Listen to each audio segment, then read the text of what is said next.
आगे इस वीडियो में हम लोग एनसीईआरटी 8.1 के बचे हुए जो क्वेश्चन है उसको देख लेंगे और फिर हम ट्रिग्नोमेट्री सारणी पढ़ेंगे जिसमें साइन कॉस टेन और सिक बाकी जो 6 हैं सबके 0, 45, 60, 30, 90 पर हम फिक्स वैल्यू देखेंगे। पहले हम क्वेश्चन नंबर 10 देख लेते हैं। बोर्ड पे लिखा प्रश्न को पढ़िए। लिखा है कि त्रिभुज PQR में क्यू समकोण है। तो सबसे पहले तो हम एक ट्रायंगल बना लेंगे PQR। इसमें हमको क्यू को समकोण रखना है, पी और आर को हम कहीं भी रख सकते हैं। ठीक है, आगे क्या कह रहा है, इसमें एक इक्वेशन दे दिया है हमको, जो पी आर है और प्लस क्यू आर है वो बराबर है 25 सेंटीमीटर के, और कह रहा है कि जो पी क्यू है इसकी लंबाई 5 सेंटीमीटर है, और हमको निकालना क्या है, हमको साइन पी और कॉस पी की वैल्यू निकालनी है, और साथ साथ में टेन पी की वैल्यू निकालनी है। तो ये हमको निकालनी है। जैसे ही आपको ये प्रश्न दिखेगा तो यहाँ पे हमको पता है कि ये Q जो है समकोण है यानी 90 डिग्री, और इसके सामने की भुजा कर्ण होगी। और जैसे ही हमको 90 डिग्री वाला एक समकोण त्रिभुज दिखेगा, इस त्रिभुज में हम पाइथागोरस प्रमेय लगा देंगे। 90 डिग्री के सामने कर्ण है, कर्ण का स्क्वायर मतलब पी आर का स्क्वायर बराबर लंब का स्क्वायर आर क्यू का स्क्वायर प्लस आधार का स्क्वायर पी क्यू का स्क्वायर।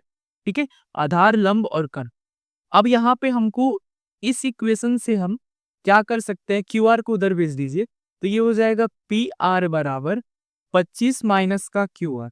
तो इस पी आर के जगह पे हम क्या रख देंगे, 25 माइनस का क्यू आर का होल स्क्वायर।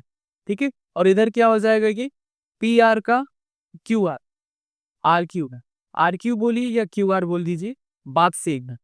और प्लस का ये क्या है, पी क्यू का मान 5 दिया है, 5 का स्क्वायर हो जाएगा। ठीक है, इतना लिखने के बाद हम क्या करेंगे, यहाँ पर फॉर्मूला बन रहा है हमारा ए माइनस बी का होल स्क्वायर क्या होता है, A square plus B square minus 2ab। ध्यान रखिएगा, A plus A minus B के फॉर्मूले में यहाँ प्लस होता है।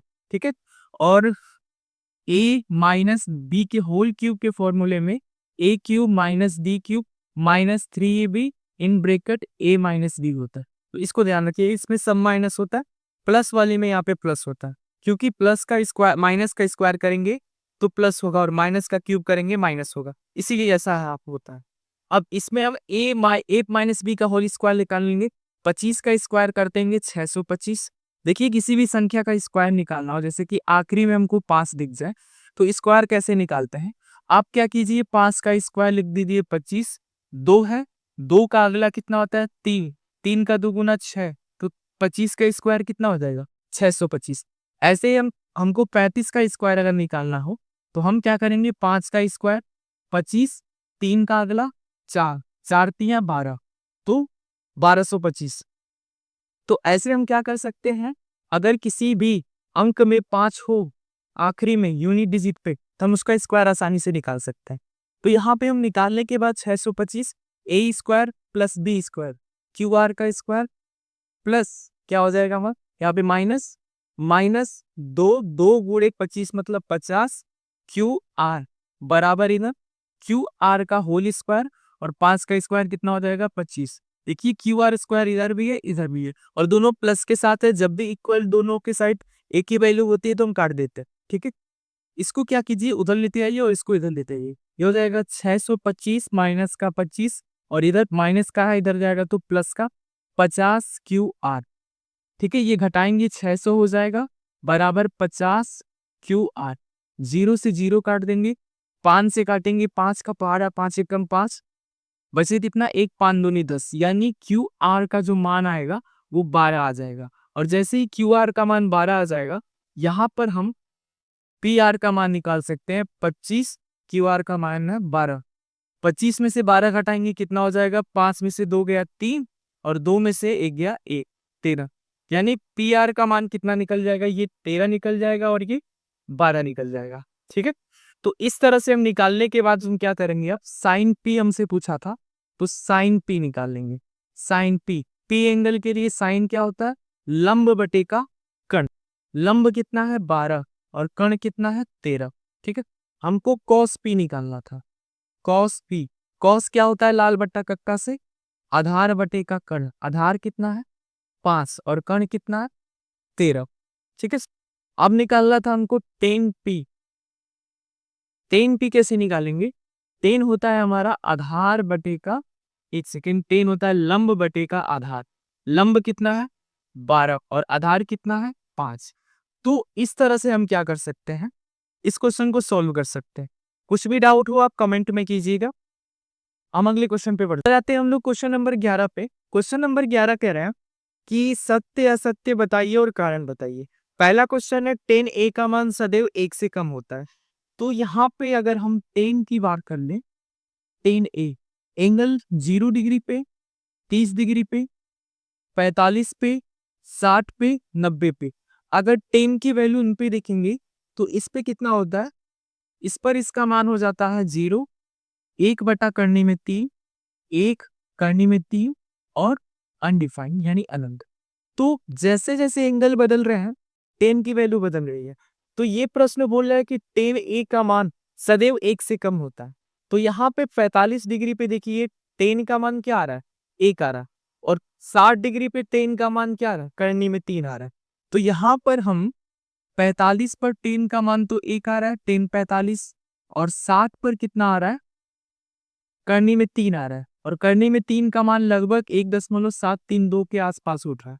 तो यहाँ पर हमारा ये जो कथन हो जाएगा वो असत्य हो जाएगा। क्यों? क्योंकि प्रश्न में बोल रहा है कि 10 की वैल्यू हमेशा 1 से कम होती है, लेकिन 45 और 60 पे तो ये वैल्यू 1 से ज्यादा आ रही है। तो इसी कारण से हमारा ये जो कथन है वो असत्य हो जाएगा। क्वेश्चन नंबर सेकेंड कह रहा है कि कोण ए के किस मान के लिए सेक ए बराबर 12/5 है। यानी सेक ए बराबर 12/5। अगर इसमें सेक की वैल्यू ध्यान देंगे, पाइथागोरस में अगर हम सेक की वैल्यू ध्यान देंगे तो सेक होता क्या है, सेक होता है हमारा कर्ण बटे का आधार। और एक चीज ध्यान देखिएगा, कर्ण का मान हमेशा क्या होता है, लंब और आधार से बड़ा होता है। और यहाँ पर कर्ण का मान 12 है और आधार का मान कितना है 5 है। लंब का मान निकालेंगे वो भी 12 से क्या आएगा, कम आएगा। तो यहां से हम ये निष्कर्ष निकाल सकते हैं कि ये जो मान दिया है वो क्या दिया है, सत्य दिया है। क्यों सत्य दिया है? क्योंकि जो कर्ण का मान जो होता है ना हमेशा बड़ा होता है लंब और आधार से। इसीलिए ये हमारा जो ये कथन है क्वेश्चन नंबर 2 का वो सत्य हो जाएगा। अब हम क्या करते हैं, क्वेश्चन नंबर 3 पे बढ़ जाते हैं, इसको इरेज कर लेते हैं पहले। क्वेश्चन नंबर 3 क्या कह रहा है, कोस ए को कोस ए को ए की कोसेंट के रूप में प्रयुक्त करते हैं। कोस ए को हम किस रूप में प्रयुक्त करते हैं, कोसेंट। तो ध्यान से देखेंगे कोसेंट जो है ना ये कोसेंट किसका प्रयुक्त रूप है। कोसेंट को अगर हम संक्षिप्त रूप में लिखेंगे तो हो जाएगा कोसिक का, ना कि कॉस का। तो यहाँ पर ये हमारा जो कथन है वो असत्य हो जाएगा। क्वेश्चन नंबर हम इसकी तीसरे पे आ जाते हैं। ध्यान रखिएगा असत्य क्यों है, क्योंकि कोसेंट का जो संक्षिप्त रूप है वो कोसेक होता है, ना कि कॉस। ठीक है, क्वेश्चन नंबर हम तीसरे पे, तीसरा तो कर लिया, अब चौथा पे आ जाते हैं। चौथा कह रहा है कि कॉट और ए का गुणनफल होता है। अगर ध्यान से देखेंगे, अगर यहाँ पे कॉट ए, यहाँ पर बोल रहा है कि कॉट मल्टीप्लाई ए इनका गुणनफल होता है। तो हमको पता है ये जो ए है ये किसको डिनोट करता है, कोण को डिनोट करता है, एंगल को डिनोट करता है। और यहाँ पे बोल रहा है कि ये तो कॉट और ए का मल्टीपल है। तो ये भी कथन क्या हो जाएगा, असत्य हो जाएगा। असत्य क्यों होगा, क्योंकि कॉट की वैल्यू यहाँ पे कॉट देखेंगे, ये ए जो है वो एंगल को डिनोट करता है। क्वेश्चन नंबर 5 को देख लेते हैं। क्वेश्चन नंबर 5 क्या कह रहा है, कह रहा है कि किसी भी कोण थीटा के लिए साइन थीटा 4/3 होगा। साइन थीटा का मान क्या 4/3 हो सकता है? अगर हम बात करेंगे यहाँ पर साइन की, तो साइन होता है हमारा लंब बटे का कर्ण। अब इसमें कंपेयर करेंगे तो लंब का मान 4 है और कर्ण का मान 3 है। और हम सबको ये पता है कर्ण का मान कभी भी लंब से छोटा नहीं हो सकता, लेकिन यहाँ पे तो 3 दिया है। कर्ण का मान सबसे बड़ा होता है क्योंकि वो 90 डिग्री के सामने होता है और ये सबसे बड़ी भुजा होती है। तो ये जो हमारा कथन है वो असत्य हो जाएगा। और कारण में हम लोग लिख देंगे कर्ण का मान कभी भी लंब से छोटा नहीं होता, परंतु यहाँ पर दिया है, इसीलिए ये कथन क्या है, असत्य है। तो ये था हमारा प्रश्नावली 8.1 के पूरे संपूर्ण क्वेश्चन। अगर किसी भी क्वेश्चन में कोई भी डाउट हो तो आप कमेंट में कीजिए, हम उनको क्या करेंगे अगले वीडियो में उसको अच्छे से समझाने का प्रयास करेंगे। अब आ जाते हैं हम लोग ट्रिग्नोमेट्री टेबल पे। ट्रिग्नोमेट्री टेबल समझने के लिए आप ध्यान से देखिए, यहाँ पे ट्रिग्नोमेट्री टेबल को हम कैसे समझ सकते हैं। ट्रिग्नोमेट्री टेबल होता क्या है? ट्रिग्नोमेट्री टेबल जितने भी ट्रिग्नोमेट्रिक फंक्शन है, साइन कोस टेन से जो 6 फंक्शन है, उनके कुछ फिक्स मान होते हैं। किस किस पे? जैसे कि हमको पता है साइन, पहले हम साइन ले लेते हैं। साइन का फिक्स मान होता है 0 पे, 30 पे, 45 पे, 60 पे और 90 पे। इनका कोई फिक्स मान होता है। इस फिक्स मान को हम याद कैसे रखेंगे? पहले हम साइन का याद कर लेते हैं। साइन को याद करने के लिए आप क्या कीजिए, पहले तो 0 से लेकर के 4 तक आप अंक ले लीजिए। 0, 1, 2, 3, 4। दूसरा काम क्या करना है, इसको 4 से भाग कर देना। भाग कर दिया सबको 4 से। और तीसरा काम क्या करना है, इसमें अंडर रूट लगा देना। लगा दिया सब पे अंडर रूट। उसके बाद आप बस मान याद कीजिए, 0/4 तो 0 होता है, और 0 1/4 मतलब 1/2, क्योंकि 1 बाहर निकलेगा और 2 भी बाहर, इसमें 4 में से 2 भी निकल जाएगा। इसमें 2 तो बाहर नहीं निकलेगा, लेकिन ये 4 निकल जाएगा 2 बार में। इसको सॉल्व करेंगे तो ये हो जाएगा 1/2। इसको सॉल्व करेंगे तो 3 तो नहीं निकलेगा, 2 निकल जाएगा, और ये 4/4, 1 और 1 बाहर आ जाएगा इधर। तो इस तरह से हम क्या कर सकते हैं, साइन की वैल्यू आसानी से निकाल सकते हैं। अब जैसे ही हमको साइन की वैल्यू निकल जाएगी, तो अब हम इसी से हम क्या करेंगे, कॉस की वैल्यू निकाल लेंगे। कॉस की वैल्यू कैसे निकालेंगे? कॉस की वैल्यू निकालना है तो हम इसको उल्टा कर देंगे। उल्टा का मतलब क्या है, जो साइन 0 का मान होता है वही कॉस 90 का मान होता है। सॉरी, जो साइन 0 का मान होता है वही कॉस 90 का मान। सही है। यहाँ पे कॉस का मान निकालना है, इसको उल्टा लिखिए। पहले हम 1 लिख देते हैं, उल्टा रहिए। पहले 1 लिख दिया, फिर करनी में 3/2 लिख दिया, फिर 1/2 लिख दिया, फिर 1/2 लिख दिया, फिर 0 लिख दिया। तो हम साइन का मान निकाल लेंगे, साइन से कॉस निकल जाएगा। अब कॉस से हम लोग क्या करते हैं, टेन को निकाल ले। टेन क्या होता है, अगर ध्यान से देखेंगे, एक फॉर्मूला होता है, टेन बराबर क्या होता है, लंब। टेन बराबर होता है टेन थीटा साइन बटे का कॉस, ये होता है। ठीक है, टेन बराबर साइन बटे का कॉस। तो यहाँ पे साइन बटे का कॉस करेंगे तो ये 0 हो जाएगा, और ये कितना हो जाएगा, इसको जब भाग देंगे तो ये कट जाएगा। 1/करनी में 3 होगा, इसको भाग देंगे कटने के बाद 1 होगा, इसको भाग देंगे करनी में 3 होगा। नीचे जब भी आता है तो अनडिफाइंड होता है।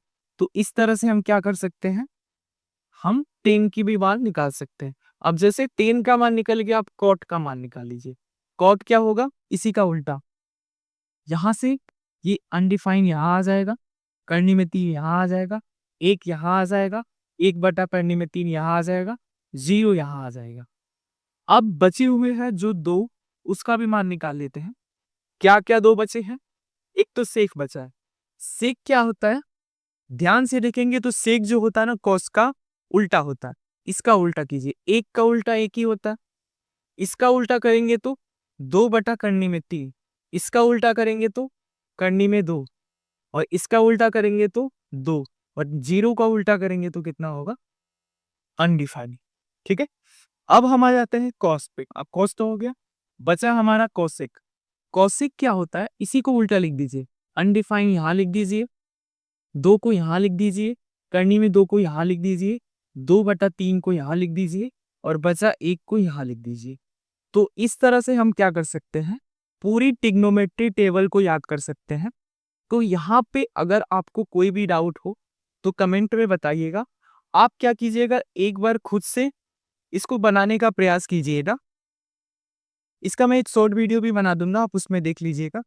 अब इसमें हमें क्या ध्यान रखना है, 45 पर साइन और कॉस दोनों का मान बराबर होता है। ठीक है, और टेन 45 पर और कॉट 45 पर भी ये दोनों बराबर होते हैं, और ये दोनों बराबर होते हैं। तो ये हमको ध्यान रखना है। और भी बहुत सारी चीजें हैं जो इसमें हम ध्यान रखेंगे।